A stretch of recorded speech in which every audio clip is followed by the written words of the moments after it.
Life drive, my B12.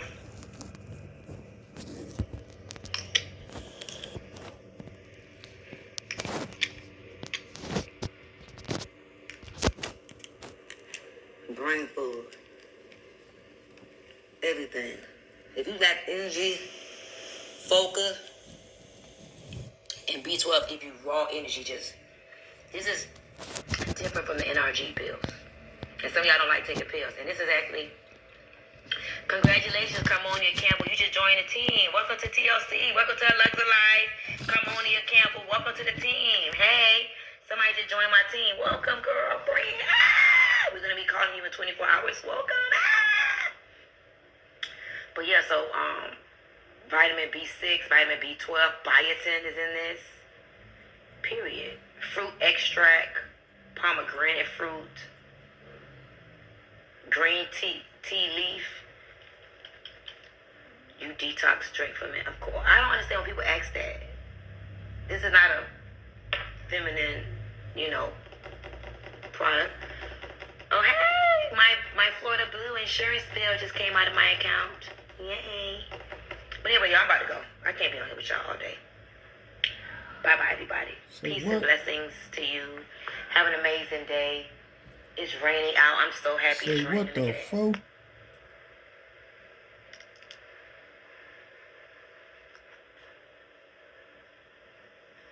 Yay.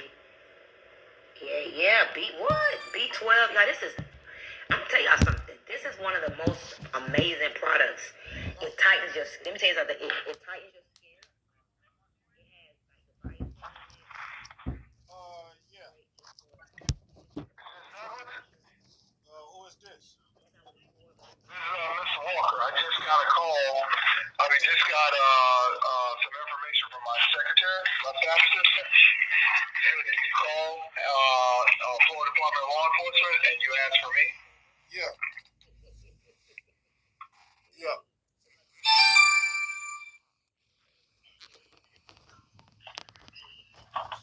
Hello. Yes, Douglas, please. Yeah. Is this Douglas? Who is this? This is Mr. Walker. I just got a call. Just got some information from my secretary, my staff assistant. Said that you called Florida Department of Law Enforcement and you asked for me. Yeah. Yeah, my name Douglas. So how you doing, man? Well, I've been fighting crime in the city of Miami for a couple years. Public officials. Gotcha. Public officials been breaking the law, and they've been running game like a little Rico conspiracy thing to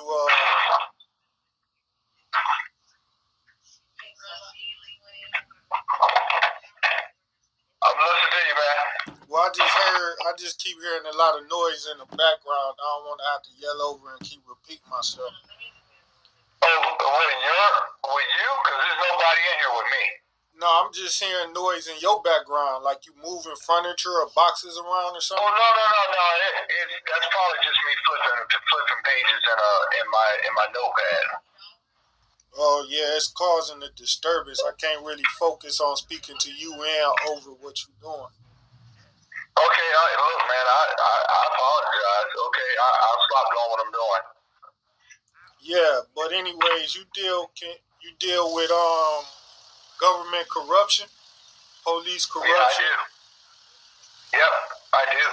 Well, let me tell you a few crimes that happened to me. You interested in listening and investigating? Yeah. Well, I'll listen to you first, and then we'll decide on what we do next. Well, I'm going to tell you about some hate crimes. Is you interested in hearing some hate crimes? Oh, yeah. I sure am. Well, on January the 14th, 2019. What year? January 14th, 2019. Okay. 2 white officers from Northside Police Station. From Miami-Dade? Metro-Dade? Yeah. Okay. They had set up a little scheme to attack me on 118th off of Northwest 7th Avenue. Okay.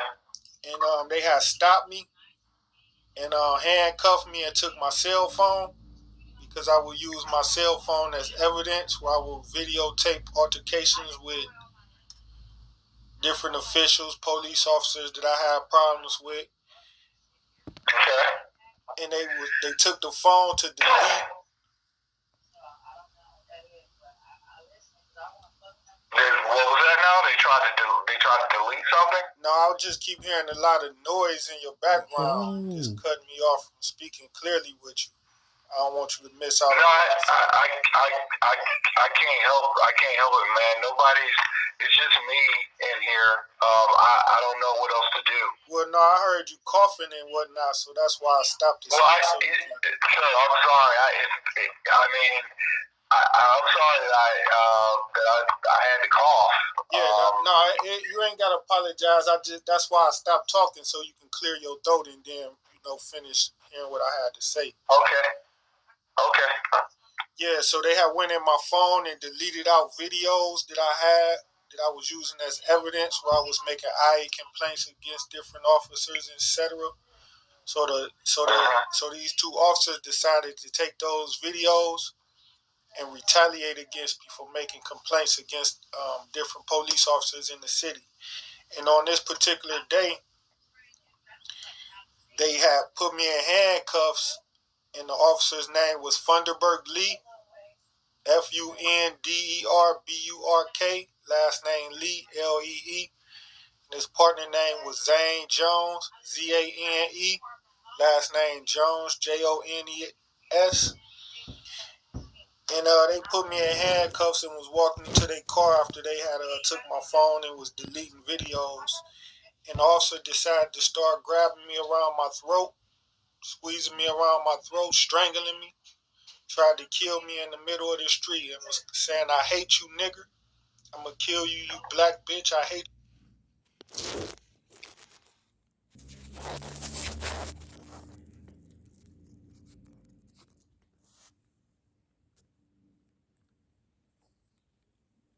You fucking nigger. As he kept strangling me. I couldn't breathe. And he tried to kill me. And then he slammed me on my head, beat me up real bad. And they put a false charge. Took me 3.5 years to fight the case. To win the case, they put a false charge of resisting arrest and battery. And the entire incident was caught on a body cam footage. Zane Jones wore a body cam where it caught the off-duty, I don't know if he was off-duty detective, but he was in plain clothes. And they caught him strangling me, saying, "I'm gonna kill you, you fucking nigga, you black bitch," as he spit in my face and was strangling me, trying to kill me. So that was a... So on the video, it showed that. It captures all of that and him saying that and him calling you a racial slur? Yeah, him calling me a black nigger, "I'm gonna kill you, you black bitch, I hate you, you nigger." Yeah, captured all that. And it's on the video. It's on the body-worn camera video. It's on Zane Jones' body-worn camera video. And that arrest was on what date? January 14th. Was that the one that's on January 14th, 2019? Yeah, and they claimed they was stopping me due to give me a trespassing warning from a McDonald's up the street.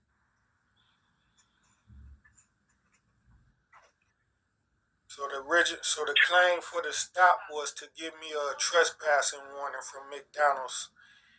And so they charged me with resisting arrest. It's unclear how they charged me with resisting arrest. It was just another false charge just to justify putting me in jail.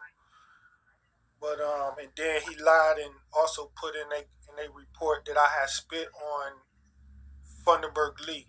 Funderburg Lee also said that I had spit on him. After he had... And you spell his name Funderburk. Okay. And his last name is Lee, Lee. Okay. And then And this McDonald's, where is it located? it's on Northwest 7th Avenue and 119th Street.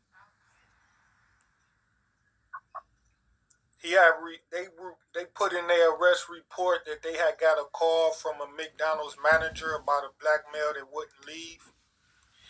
And Okay. yeah, and that black male was allegedly supposed to be me. Okay. And so he was coming to remove the person from the property.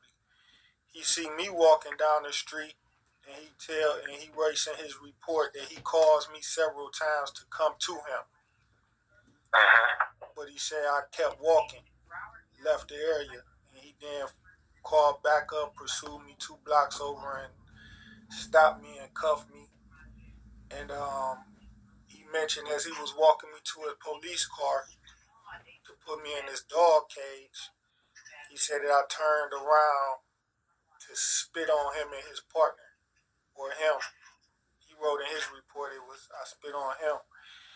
And then he had to readjust me and then put me in a car. But I never spit on him.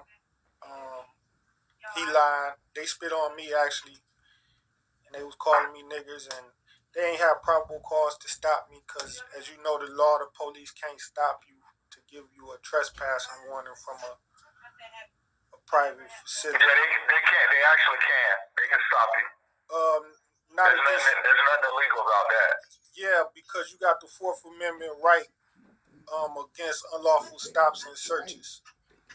Yeah, what I'm saying, this is what I'm saying. There's laws, and then there's laws, and then there's probable cause, and there's reasonable suspicion. There's all these things. So here's, I'm not saying what they did was right or wrong, but what I am saying is that they can stop you if, let's say, the McDonald's say there's trespass warning or whatever. Let's say if all of that is true. Here's the description of the person. Here's the car that they was driving. So now they drive down the street. They see you. They see your car matches the description. I don't know if they had a tag number or not. They stop you. Nothing wrong with that. It's whatever they do after that. That's where it can become problematic. But there's nothing wrong with them stopping you. To make it clear, this is what happened with this trespassing. They're not saying I had a prior trespassing warning from McDonald's and that I violated no, that's not the case with me. They're saying no, I didn't say that either. They're just saying that the Funderburg Lee wrote in this report that he got a call from a manager to pretty much escort a black man off the property. Gotcha. But when he got there, I wasn't on the property.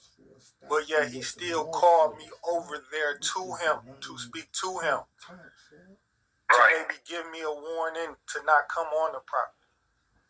But I left, kept walking away, ignored his calls. Okay. And then he called his backup to corner me on another street.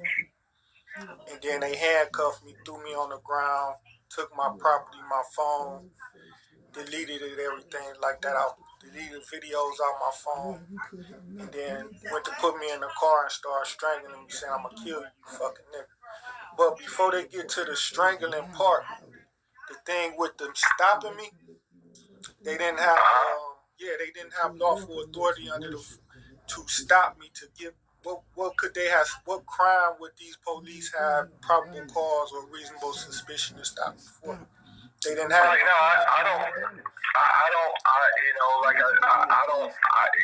my first time here. It's just whenever people call me and they ask me about things, I give them, all different sides of the issue. That's all. Yeah, that's why I was just saying. I know that. Go ahead. No, I'm listening. That's why I was saying my case. The police claimed, Funderburg Lee claimed that he was stopping me to dealing with McDonald's wanted to maybe trespass me off the property or give me a warning to leave and not come back. Even if that was true, Even if McDonald's had called them and told them to remove a black male matching my description from the property. Right. Once I leave the property or I'm leaving the property, the police can't stop you. They can only do that if you come back on the property or you refuse to leave the property after you given warning to leave. With me, he wrote in his report, I was leaving, walking away. Not still on the property, but walking down the sidewalk of the McDonald's, where the McDonald's at, the sidewalk, public sidewalk. And he wanted to call me back over to where he was at, which was on McDonald's property. And I refused to go on a property, and I walked away. Right. So you feel that he had probable cause to again come running? Listen, sir, I'm not feeling anything. Only thing I'm saying is this, is that whenever police are called to any particular scene, place, or whatever to take a report, a complaint, they have the right to investigate it. Yeah, I didn't say they ain't have a right to investigate. We know that they clearly have a right. But with investigating it, if someone gave a description, I don't know what the complaint said from the McDonald's person. I have no idea what the complaint said from the McDonald's person. But whatever they said, and if the officers felt that they needed to follow up, and if they saw you, traveling or whatever, and you met the description, driving the car, whatever I'm just giving a scenario. I don't even know if any of that is true. I'm just giving you a scenario, man. And if you match the description, they can stop you. They can stop you if it's there's nothing illegal about that, because they were actually called to a scene, reference an incident, and whatever the McDonald's people, let's just say the McDonald's people say, hey, it was a guy here, he was disruptive, he failed to do this, failed to do that, we asked him to leave, he wouldn't leave, so forth, but he walked away, but here's his description, here's what the vehicle that he was driving, so forth, so on. So now Miami-Dade Police Department stopped you. The stop itself, like I said, I don't, in order for me to give any type of, to say whether something is right or something is wrong, I would have to look at all the pieces of documents associated with the incident. The pieces of, I told you pretty much what it was about, a trespassing warning. And me and you both know, just to give a person a trespassing warning from a property, you can't physically make him give you his ID or his name or even speak to him. The citizen have a right to. If you get warned a trespass warning, yeah, they can.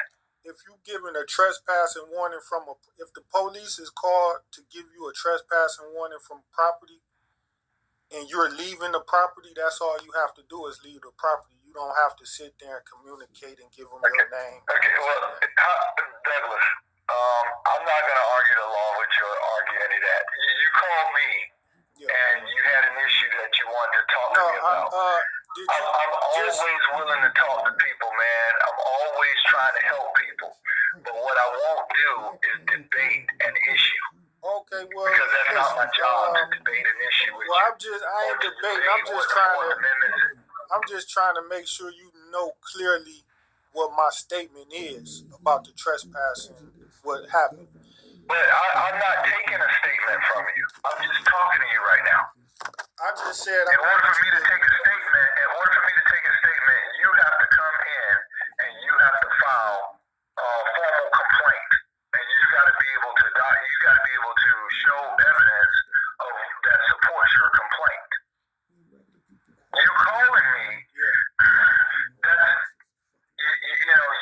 telling me about what happened, and I'm listening, but what I don't do, Douglas, and just with all due respect, brother, what I don't do, man, I don't debate Fourth Amendment rights, I don't debate none of that. That ain't my job. My job is strictly to look at criminal allegations and criminal complaints. Well, that's my job. I wasn't here to debate with you. I was just telling you what happened. And it's different. But as an investigator, let me say this. So if the McDonald's person called me and told me their rendition of what happened and it totally doesn't match yours, does it mean they telling me the truth? Or just means that's what they telling me? Well, it wouldn't be No. I'm just asking a question. If someone called me from the McDonald's and say, hey, look, Douglas was here, he was clowning, he was doing this, and all this other kind of stuff, and let's say that none of that is true, but that is what they are telling me, and they ain't got nothing to show me as supporting evidence, am I supposed to believe them, or am I just supposed to listen to them? Well, you can listen. Because when we do investigations, we get full picture, man. I don't take one person's word. We look at everything. Yeah, I'm glad that's how. Because if I took one person's word, that would mean somebody could say, hey, Mr. Walker just robbed 7-Eleven. And let me tell you how I know, because he got a little baseball cap. Yeah. Come on, man. If they come arrest me for that because somebody told them that, not do a real full investigation, come on. So this is what and I hope you understand where I'm coming from, man. I just, with all due respect, I'm listening to you right now. And but when we do an investigation, it's a full picture, not just one person's word. Yeah, I hope so, because that'll definitely put those police officers in prison for a long time. Like I was saying, actually I was robbed in McDonald's. I was in McDonald's, shopping customer, and I was robbed by the manager herself. Okay. Yeah, and I didn't cause it. And it was on CCTV footage. The state attorney's office have the CCTV footage. Sure. And I left after they robbed me. I asked them for my property back. They said they wasn't gonna give it to me. What did they do? How did they rob you? Well, I had went in there with my family and ordered some breakfast. I was on my way to work, and I ordered some breakfast. And a black female, I think she's like a Haitian lady. She may have been the manager. She started cussing at me the moment she seen me, calling me motherfuckers. I hate you, you that son of a bitch, and just being real, just obnoxious and disrespectful to me. I ignored her, didn't say a word to her. Didn't say a word to her. I got my meal because I was with my family. I got my meal, sat down and eat. She came from behind the counter telling me how she gonna do a lot of things to me, and she had people looking for me, and she was saying a lot of violent things to me. So I ignored her. Yeah, and she wanted to fuck me up and get me killed and set up, and she was mentioning things about her talking to the police, and they had it out for me. So I just ignored her. And she then came over to my table where I was sitting at. I walked to get some condiments, like some napkins or something. They keep it on the counter. I grabbed some napkins off of the counter and some ketchup and mustard. And as I walked to get the condiments, she said something to the nature like, yeah, fuck nigga, I'll take that shit from you, nigga, and you ain't gonna do shit about it. And then she walks over to my table and snatched my bag and my property up, and then goes behind back to where they cook at. She takes my stuff, and then I just walks over to the counter and said, y'all, this lady took my stuff. I want my stuff back. Can I have my stuff? And they was rude and said no and things like that. And then it was like, oh, well, we'll call the police on. Yeah, call the police real quick. So I just left after I let it be known that I did want my property and that I wanted it back from her or whoever give it to me. What was that? When you talk about property, you talk about the food? Yeah, she stole from McDonald's? Yeah, she had just took my bag and everything. He was mad. Just starting a problem with me, trying to. Why did she take your bag? Did you pay for the food? Yeah, it was mine. I paid for it. It was mine.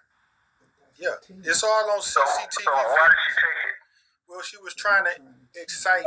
She was trying to get me excited, to trying to anger me to start an argument, fight with her, and it didn't work. And I just left. And I just left peacefully. Yeah, it's all recorded. And I just left peacefully. And maybe an hour later, Funderburg Lee tried to stop me walking down the sidewalk. Say, "Hey, you come here." And I asked him, I said, "You talking to me?" He said, "Yeah, come here." And I said, "For what? Is you arresting me?" He said, "No." I asked him, "Was he detaining me or charging me with a crime?" He said, "No." I asked him, was he accusing me of a crime? He said, "No, I just want you to come here." So since he said he wasn't detaining me and he didn't expect me of committing a crime or things like that, I didn't have to obey him because he knew I didn't break the law and he wasn't accusing me of it. So I kept walking. I ignored him. And then he called his backup, named Zane Jones. They pulled up on me, pulled out taser guns, laid me on the ground, took my cell phone and started deleting the videos that I had recorded of other misconduct from other officers. And that's the whole reason they was coming after me. And while he was he then comes back over to where he laid me on the ground at, picks me up off the ground while I'm handcuffed behind my back, mean mugging me and things like that. And then he just started strangling me, said, "Fuck you, you bitch ass," and he just exploded.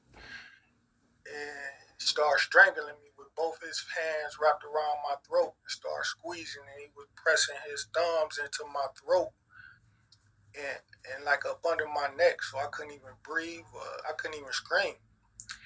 And he was just calling me bitch ass niggas. "I hate you, you fucking nigga. I'ma kill you, nigga. Black bitch, die you nigga, die you motherfucking nigga." And then So, do you have a case number associated with that? Yeah, I was arrested and charged, and it was F19 000 90. F19. That's a court case number. Yeah, I was arrested and charged with resisting arrest. Count 1. They charged me with resisting arrest without violence. And that's without violence. Yeah. And then they charged me with felony battery 3rd degree on him. And then later on Funderburg Lee. Okay, so you said felony battery. 3rd degree felony battery, spitting on him. Okay. And then they changed the state after they seen the error and how goofy that looked. They changed it to felony battery on Officer Zane Jones. They made Zane Jones the victim of the battery and kept Funderburg Lee as the victim of the resisting arrest without violence to make it not look so suspicious on how could you resist without violence and commit a battery on the officers while you allegedly resisted. But anyways, I have. And what's the agency case number that they arrested you under? You got a police report? Yeah. Let me look and see what it said. And what's your last name, Douglas? That is my last name. Oh, okay. What's your first name? ADA CIA. What's that? That's my first name. ADA CIA. Yeah. Okay. ADA CIA Douglas. Yeah. And what's your date of birth? December 6, 1981. Okay. All right, because I'm trying to get a copy of the report and see if I can get a copy of the video. Yeah, he went into hiding. Never came in for depositions, never spoke to the prosecutor after the arrest, never made a statement to anybody after allegedly on record. And I had beat the case July 11th, 2022. So the statute of limitations had been expired. It was 3.5 years. So your case was what happened? You say it was in July? Yeah, in July 11th. July 11th, 22. Yeah, I won the case. Case was what happened with it? They threw it out on my trial date. Okay, so no trial, nothing like that. Everything was no process, just Yeah, but it was a lot of corruption throughout the trial. That was the least corrupted activity. The next corrupt activity was on January 15th. About 15 correctional officers beat me up in bond court, just similar to how Funderburg Lee beat me up. I was handcuffed, and it was in What year was that? You say January 15th, the next day, 2018. Oh, okay. Okay. Yeah, they did some corrupt stuff. When I went into bond court, they pushed mute on the microphone so I couldn't speak to the judge, Renata S. Francis, and tell him my story. So they had violated my right to a first appearance hearing. She bonded me over. Yeah, we don't investigate that. All right, that's okay. That's all right, no issue. That's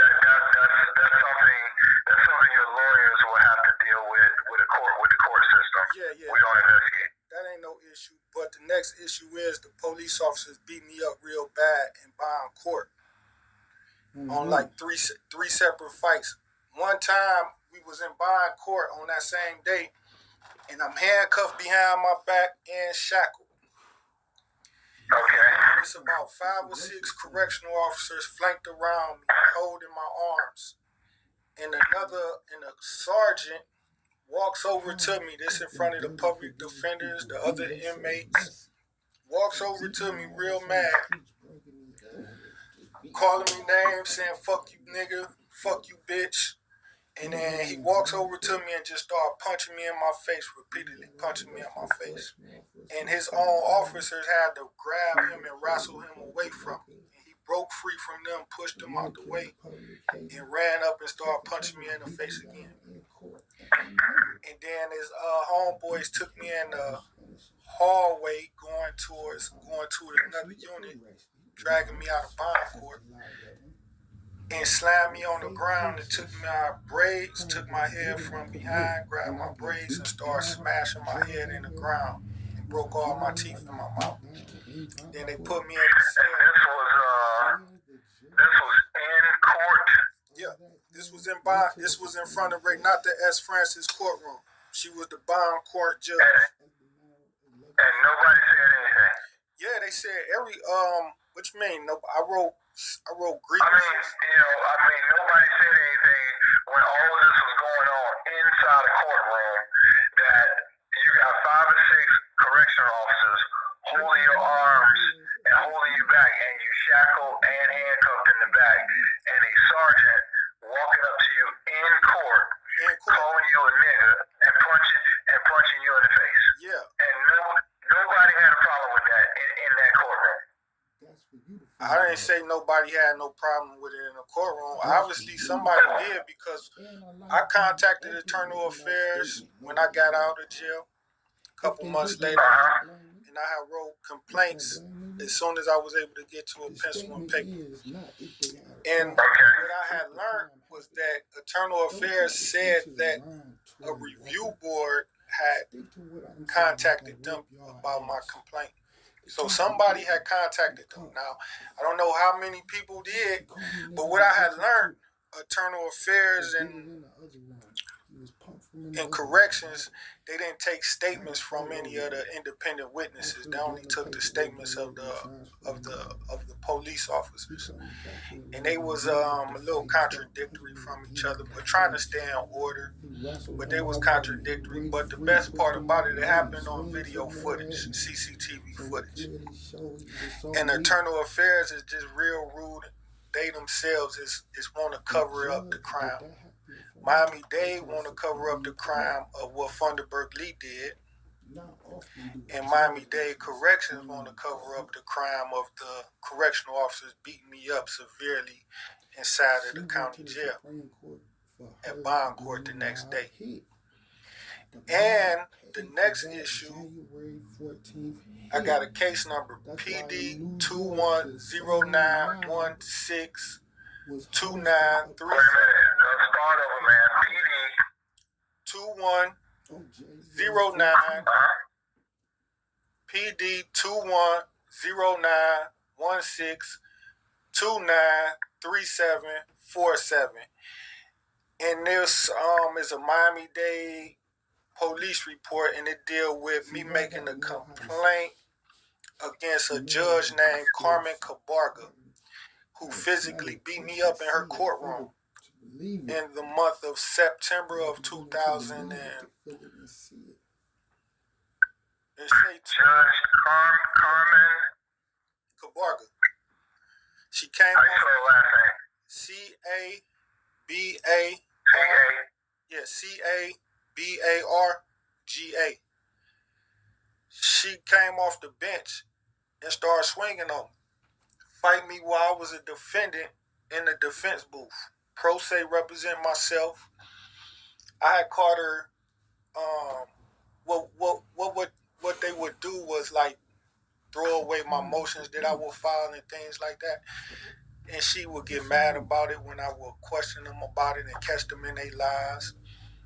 And if you look at the audio and video recording, you'll see she came off the bench to start a fist fight with me, start swinging on me while I was in the defense booth. She walked off the bench after threatening to do it, came around the state, and the whole booth came over to where I was at, standing peacefully in the defense booth, started swinging on me, trying to fight me about some motions that I was filing. I mean, the girl she just psycho. And I went to the police station and I went to the police station and filed a assault report on her for assault. I swore an oath to it. Went to the police station, maybe. This was the one you got out? I was free at that time. I was free. I was pro se defendant. I was free. I got bonded out. Oh, okay. And she was trying to fight me in bond court because the stakes was that high. They committed a lot more criminal offenses. She was just that angry and that much hate.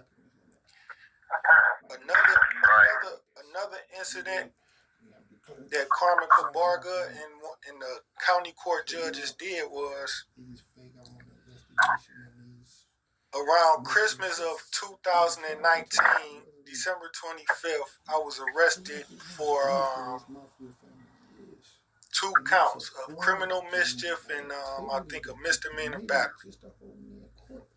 Maybe and I was given a promise to appear. Once I went to bond court or the arraignment court, maybe 2 months later, the state threw the charges out. They threw them out. Closed the case. Now, June 14th, 2021, I had a trial date scheduled in Carmen Cabarga courtroom for what Fdle did. Carmen Cabarga and her friends at the clerk's office decided to do a scheme, and they decided to put a bench warrant out on me for the misdemeanor case that had been dismissed over a year and a half prior. And they put a bench warrant out on me just to have an excuse to make me miss trial. They put a bench warrant out on me just to have an excuse to make me miss trial in Carmen Cabarga courtroom, just so she can reschedule the trial, because they didn't want to go to trial with the video footage showing the officer strangling me, calling me a nigger, and then lying and saying I spit on him, and I didn't. But so I think that is the most criminal thing that they did by putting this fake bench warrant out on me for a misdemeanor case that they knew was closed over a year and a half ago. And what they did, they went to the extent to make it look good. They even put fake court hearings on the docket, as if me and my attorney, a public defender, was going to court regularly on this misdemeanor case. And they put hearings in there that, like they said, on January the 11th, I was told to be back at court on maybe a day or two later. Okay. and they said I missed it. They said I was supposed to be at court January 11th, and they said I think they said the hearing that they told me was a January maybe 8th or 5th hearing, and all these hearings was false. So they got maybe 6 fake hearings with motions filed by the prosecutors and these public defenders to make it seem like something was going on, and they got it as if me and my attorney have been coming to these court dates. And it was all fake, because the first part, how they made the biggest mistake was, at that case alone, I was a pro se defendant. So I never had the public defenders represent me.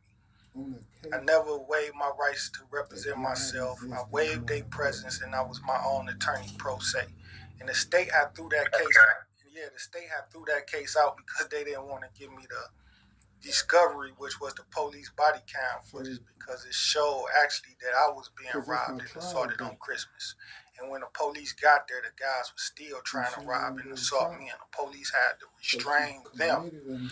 But because the officers had a beef and grudge with me, and the guys that was attacking me was and the guys that was attacking me was off-duty police officers, some of them, they just decided to make a lie up and write in their report that I assaulted one of them guys and was disturbing them, or whatever the fake police report was. But because they didn't want to give me the body cam footage, the state threw out the case. And they threw the case out maybe in March. February or March of 2020. And that was my first court hearing for my PTA premise to appear. They threw it out. So now, June 14th, 2021, 18 months later, they arrest me on the bench warrant. Say I missed court June 11th for that misdemeanor case. And I knew the case had been thrown out over a year ago. So once I wind up getting the records, and they had altered.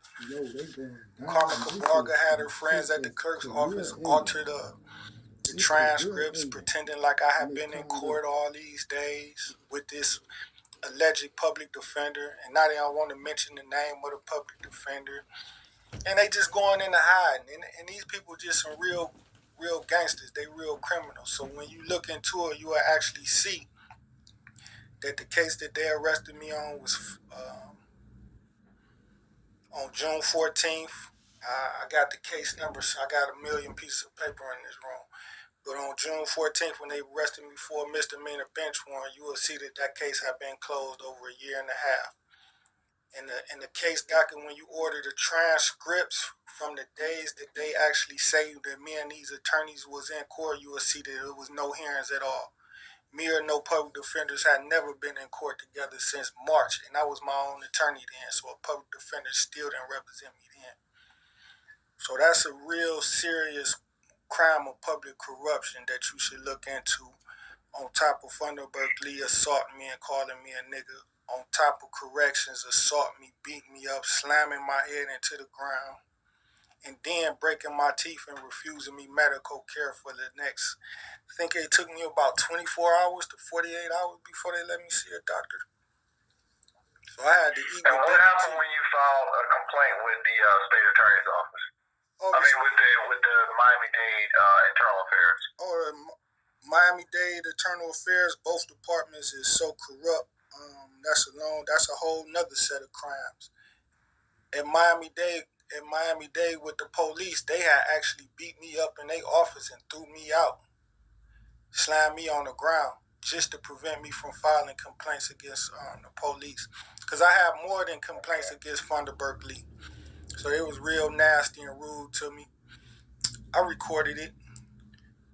And they said they closed the case with Thunderbird Lee, a guy named... They closed the case. They said that I didn't make a sworn statement, or I refused to talk to him, or something like that.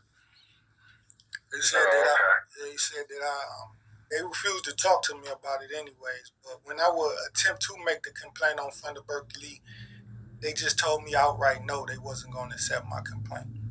Okay. And then now recently with me calling up there, they changed their story around and said that they changed it. They'll change it around again. But the latest story they saying that I called in and didn't want to make a statement and they couldn't get in touch with me, so they closed it because they couldn't contact me. But now whoever that detective was who allegedly closed it, he don't want to never speak to me again or something like that. However it goes, whatever kind of scam they run to get their friends out of trouble. I went to Miami Beach. This is why Funderburg Lee jumped on me. I was at Miami Beach and I had made some IA complaints at Miami Beach Police Department. And the white cops had answered the door and put their gun to my head. Answered the door, told me don't never come back there again. And they stripped me right there in the front of their police station. Gave me a well, not strip me naked, but they told me to give them my bag and they went in my pockets. So they just really just took my book bag off me and went in my pockets and took my cell phone from me. And that was to prevent me from moving forward with IA complaints at their department with false arrest and harassment that I was receiving by Miami Beach police. That's a whole new set. You were arrested by Miami Beach police? Yeah, I was arrested a couple times on false charges by Miami Beach police. And then I was Baker Act a couple times. And so I had learned about the IA office, so I went down there and I had made my complaints. I made sworn statement complaints. And I made a sworn statement complaint in their office. And when I came back to make an additional complaint, because the police had jumped on me again the second time, or third, fourth time. So when I came back to the office again to make an additional complaint, the cop, he answers the door and put the gun to my head. Answered, put a gun to my head, told me back up, put my hands in the air, take off my book bag. And that's just how the gangsters roll. That's just how they play. And that was done at the police department. That was done at the Internal Affairs Police Department, yeah. Okay. So, a couple of things. How did you get my name and number? And where about that? I think I talked to a couple council members. I think what's her name? Lord.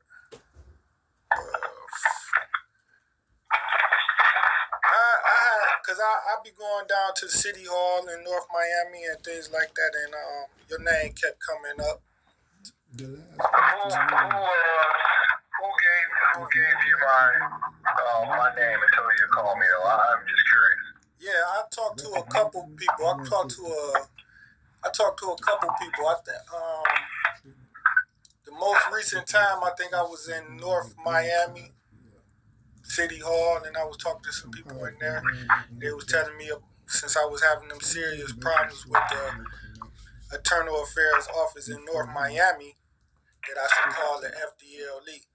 Because what happened to me in North Miami around September the 2nd of 2021, I was staying on 122nd Street in North Miami, 920 Northwest 122nd Street, and two North Miami police officers came and broke in my house and robbed me at gunpoint, drugged me out the house while they was in uniforms, drugged me out the house, and they had some of their friends that was like some Mexicans in white vans, told them to clean out.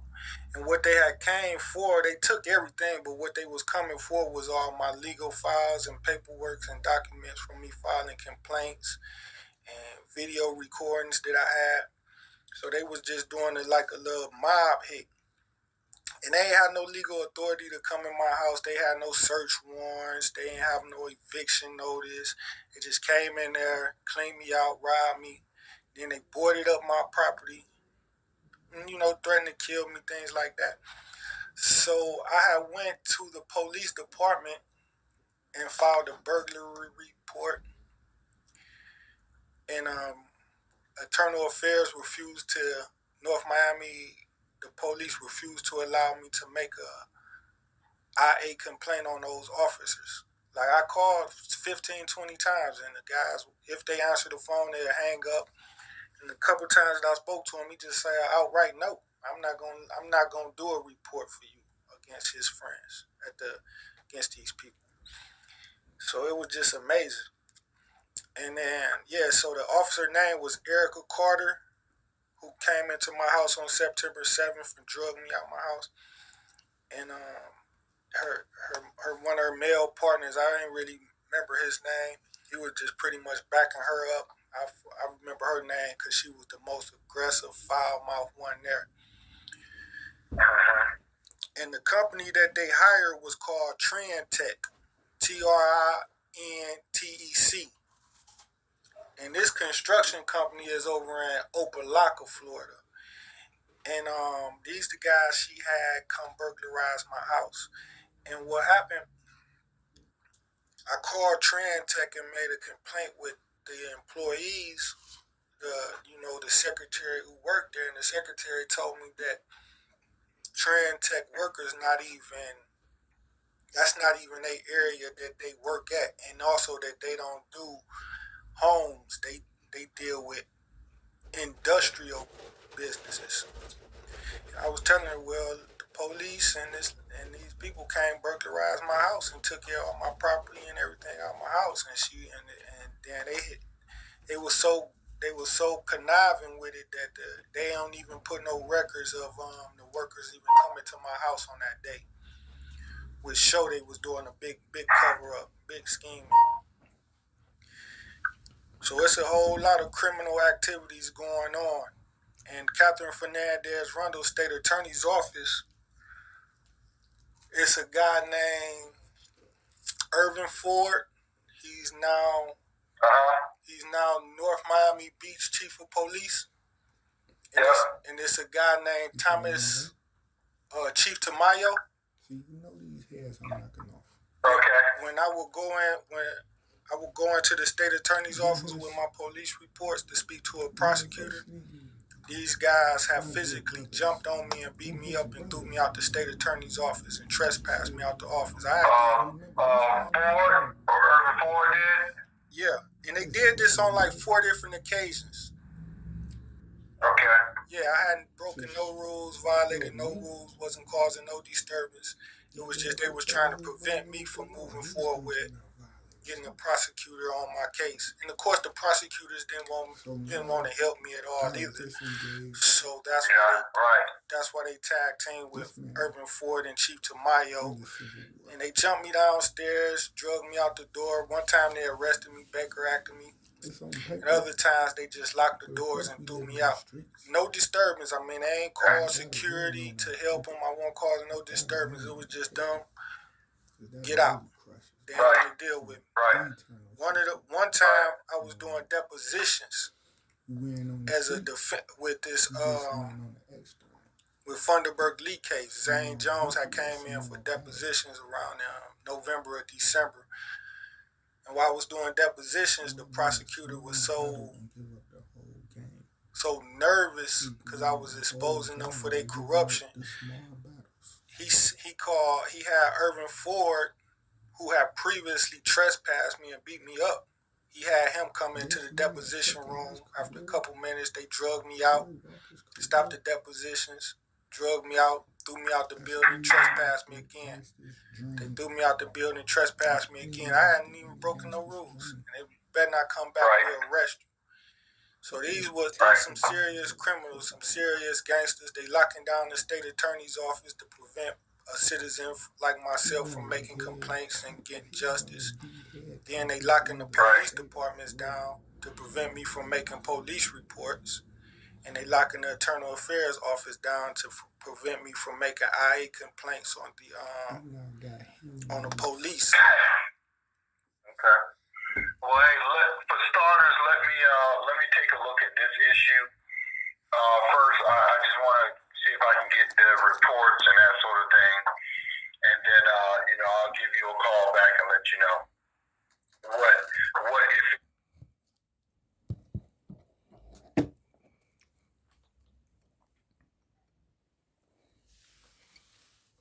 So as you see in this phone call with Troy Walker, Florida Department of Law Enforcement for Miami, he's the biggest chief they got. He's a big dog.